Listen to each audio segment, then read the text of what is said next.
আবারও বৃষ্টি শুরু হয়ে গেল। যা বৃষ্টি হচ্ছে তাতে তো মনে হচ্ছে এবার মাঠঘাট সব ডুবে যাবে।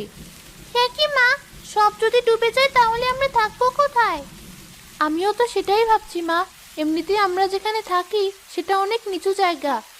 তাহলে কি আমরা ডুবে যাব মা? জানি না মা। আর দেখ, তোর বাবা আজ এখনো বাড়ি ফিরলো না। যাই আমি। মতিপুর গ্রামে বাস করত এক অন্ধ বুড়ো ও তার 3 কন্যা। তাদের মা অনেক আগেই মারা যায়। সেই থেকে বুড়ো তাদের 3 বোনকে অনেক কষ্টে মানুষ করে। তারা 3 বোন মাটি দিয়ে নানা ধরনের হাঁড়ি পাতিল বানিয়ে তা বিভিন্ন জায়গায় বিক্রি করত। আশেপাশে কাদামাটি পাওয়া খুব কষ্ট হয়ে গেছে। হাবুদের পুকুর সহ অন্যান্য পুকুর থেকে আর কাদামাটি তুলতে দিচ্ছে না। হ্যাঁ বোন, যদি কাদামাটি তুলতে না দেয় তবে যে আমরা না খেয়ে মারা যাব।